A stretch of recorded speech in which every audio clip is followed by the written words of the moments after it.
itu dia serangnya ataupun dia bekerjanya di bagian yang paru-paru.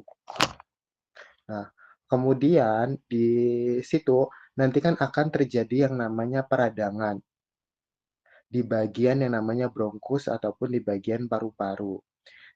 Nah, kemudian terjadinya pneumonia ini itu kan disebabkan oleh tadi, apa namanya, oleh patogen, kemudian oleh, virus, kemudian oleh bakteri yang didapatkan oleh pasien itu baik dari, udara ataupun melalui dari yang namanya droplet, dan juga kita, juga bisa mendapatkan kalau kita bisa bersentuhan secara langsung dengan, pasien yang mengalami yang namanya pneumonia. Nah, ketika kita mendapatkan, bakteri yang masuk ke dalam tubuh kita, itu kan reaksi di dalam tubuh kita, itu kan akan mengalami yang namanya inflamasi. Seperti yang tadi teman-teman sudah sampaikan melalui patofisiologinya. Nah, ketika inflamasi ini terjadi, itu maka akan mengakibatkan respon dari tubuh itu akan mengalami yang pertama itu biasanya itu pasien akan mengalami nyeri di bagian dada. Kemudian pasien akan mengalami demam ataupun panas. Nah, kenapa pasien ini mengalami nyeri di bagian dada? Nah, karena kan tadi ada yang namanya peradangan. Nah, ketika yang namanya terjadinya ada peradangan, itu akan menyebabkan rasa nyeri atau reseptor nyerinya itu akan bereaksi. Nah, kemudian yang kedua akan menyebabkan panas atau demam karena kan adanya namanya bakteri yang masuk ataupun virus yang masuk. Nah, ketika ada benda asing yang masuk ke dalam tubuh, maka respon tubuh itu dia akan melawan benda asing ini atau zat aktif ini dengan menaikkan suhu tubuh agar benda asing ini ataupun media terkait dengan bakteri, kemudian infeksi dan yang lain itu bisa dilawan oleh antibodi tubuh. Kemudian setelah mengalami yang namanya terkait dengan inflamasi, itu sehingga akan membuat yang namanya paru-parunya itu akan meradang. Paru-parunya akan membengkak. Nah, ketika paru-parunya ini akan membengkak, itu akan mempengaruhi terkait dengan alveolinya, aliran darahnya di situ akan bermasalah karena berkaitan dengan saluran apa namanya aliran darah ini akan membawa yang namanya oksigen. Nah, sehingga ketika alveolinya ini itu bermasalah, bentar, saya izin share screen sebentar. Boleh saya izin share screen terlebih dahulu. Oke, sebentar. Oke, saya terlihat tidak ya? Terlihat, Bapak. Oke, saya hanya akan menjelaskan di bagian sini. Oke, saya agak sedikit zoom. Ini juga bergerak ya.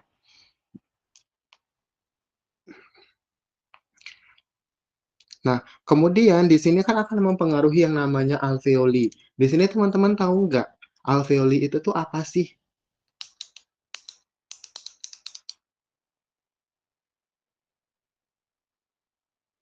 Tadi yang presentasi, itu kan tadi ada nyebutin alveoli. Alveoli itu apa sih? Kantung udara tempat pertukaran oksigen dan karbon dioksida, Pak. Oke. Nah, ketika dia itu paru-parunya meradang atau terjadi yang namanya inflamasi, dia akan mengakibat yang namanya alveoli atau tempat kantong udaranya ini akan jadi bermasalah. Sehingga aliran keluar masuk dari pertukaran udara, kemudian juga apa namanya aliran darah itu juga kan akan bermasalah. Sehingga akan menyebabkan terjadi yang namanya edema ataupun penumpukan di sini. Nah, ketika terjadi penumpukan di bagian pertukaran oksigen ke karbon dioksida, ini kan dia akan menyebabkan terjadinya sesak nafas. Karena yang harusnya pertukaran dari oksigen ke karbon dioksida itu dia misalnya harusnya masuknya 10, keluarnya jadinya 10. Karena adanya peradangan sehingga yang harusnya yang masuknya 10, yang keluar jadinya 5. sehingga 5 ini itu masih mengalami yang penumpukan. Itu bisa menjadi yang namanya terjadinya edema atau penumpukan di situ, di alveolinya, dan sehingga akan menyebabkan kekurangan oksigen tubuh kita. Sehingga responnya itu akan menyebabkan terjadinya sionosis. Nah, sionosis ini adalah perubahan warna kulit.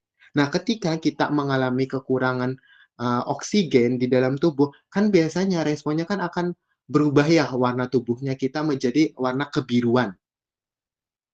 Nah, karena kan tadi itu di alveolinya ini kan bermasalah sehingga aliran udara ataupun aliran oksigen di sini kan bermasalah sehingga kebutuhan cairan atau kebutuhan oksigen di sini itu tidak terpenuhi atau tidak tercukupi. Sehingga di beberapa anggota tubuh yang lain itu akan menyebabkan terjadinya sionosis atau terjadinya perubahan warna.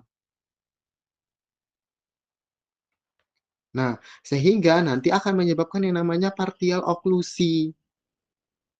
Nah, partial oklusi ini adalah kondisi di mana terjadinya ada penyumbatan pada saluran ataupun pembuluh darah di bagian pernapasan karena adanya penumpukan-penumpukan, lama-lama terjadi penumpukan tersebut sehingga dia akan menghambat terkait dengan aliran oksigen yang masuk dan juga yang keluar. Nah, sehingga paru-parunya di sini akan memadat atau akan menumpuk. Nah, ketika terjadinya penumpukan di sini di bagian paru-parunya, itu akan menyebabkan terjadinya penurunan fungsi dari paru-paru. Nah, dilihatnya dari penumpukan, penurunan fungsi dari, paru-paru di sini itu kan biasanya itu kan kita ngeceknya, itu kan dari saturasi oksigen. Nah, biasanya kan saturasi oksigen normalnya itu kan di 95 sampai 100%. Nah, ketika terjadinya konsolidasi ataupun penurunan terkait dengan kapasitas paru-paru di sini itu kan menyebabkan saturasi oksigennya di sini itu mengalami penurunan. Nah, sehingga respon dari tubuh itu akan mengalami yang namanya hipoksemia atau kondisi kadar dalam darahnya tersebut, kondisi oksigen di dalam darah tersebut itu mengalami yang namanya penurunan karena darah itu juga mengangkut yang namanya oksigen. Nah, sehingga tadi responnya itu pasien akan mengalami yang namanya sesak napas, kemudian juga pernapasan pasien itu akan cepat karena di situ akan mempengaruhi karena dia mengalami penumpukan sehingga napasnya pasien itu akan meningkat. Kemudian detak jantung dari pasiennya itu akan meningkat karena dia akan memompa lebih kencang lagi. Kemudian di beberapa pasien itu menyebabkan terjadinya sakit kepala, kemudian perubahan dari warna kulit pasien menjadi warna kebiruan. Nah, itu terkait dengan patofisiologinya. Nah, ketika pasien itu sudah mengalami yang namanya pneumonia, ini kan biasanya kita mengobati atau memberikan terapi farmakologi dan non farmakologi. Untuk terapi non farmakologi itu kan berkaitan kita kita jika berada di lingkungan orang-orang yang batuk dan lain-lain, itu kan bisa kita menggunakan masker, kemudian rajin cuci tangan dan sebagainya, dan menghindari terkait dengan merokok ataupun aktivitas merokok baik yang pasif ataupun yang aktif, karena itu juga akan memperparah kondisi terkait dengan yang namanya pneumonia, karena ini kan bisa kita dapatkan dari rumah sakit ataupun, di luar dari rumah sakit seperti yang sudah tadi teman-teman juga sampaikan. Nah, kemudian, terkait dengan pengobatan pada pneumonia, ini kan biasanya kita menggunakan antibiotik. Teman-teman sudah mempelajari yang namanya farmakoterapi? Belum, Pak. Belum ya?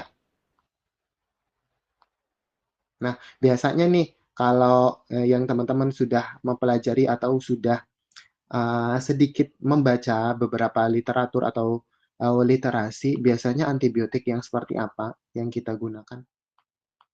Golongan apa?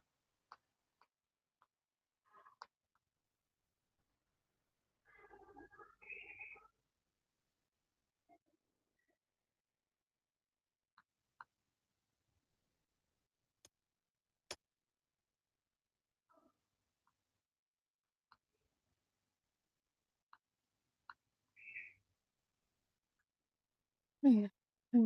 RS Hermina. Di sini ada deh kayaknya. Antibiotik yang jenis apa? Biasanya nanti kita pengobatan secara empiris terlebih dahulu. Karena ini kan kita masih belum tahu nih jenis bakterinya di sini. Itu nanti bisa teman-teman lebih mendalam lagi ataupun bisa lebih mempertajam lagi keilmuannya nanti di farmakoterapi terkait dengan pengobatan pasien pneumonia. Biasanya di sini kita menggunakan terapi beberapa jenis antibiotik. Biasanya kita menggunakan terapi secara empirisnya terlebih dahulu karena kan kita masih belum tahu ini infeksinya ini itu disebabkan oleh jenis bakteri yang seperti apa. Karena kan bakteri tersebut kan dibagi menjadi dua, ada bakteri gram positif dan bakteri gram negatif. Biasanya kalau masih belum ketahuan atau belum ada pengecekan jenis bakteri apa yang masuk menginfeksi, maka di sini kita berikan terapi antibiotik yang spektrumnya luas atau yang bisa untuk gram positif ataupun bakteri gram negatif, biasanya golongan cephalosporin generasi ketiga atau keempat. Nah, kemudian ketika kita sudah mengetahui terkait dengan jenis bakteri apa yang ataupun jenis virus dan semacamnya yang menyebabkan terjadinya pneumonia, maka kita sudah bisa menspesifikkan jenis antibiotik yang kerjanya di gram positif ataupun di gram negatif. Nanti teman-teman jika tertarik terkait dengan regimen terapinya, nanti bisa teman-teman itu membuka terkait dengan literatur terkait dengan keputusan Kementerian Kesehatan nomor HK0107 tahun 2023 terkait dengan pedoman pelayanan tata laksana pneumonia pada pasien dewasa. Nanti semuanya di sana sudah dijelaskan mulai dari etiologi, kemudian patofisiologi sampai dengan regimen terapinya sudah secara detail di sana sudah disampaikan. Oke, sampai saat ini ada yang mau ditanyakan atau mau didiskusikan lagi untuk mempertajam terkait dengan patofisiologi pneumonia?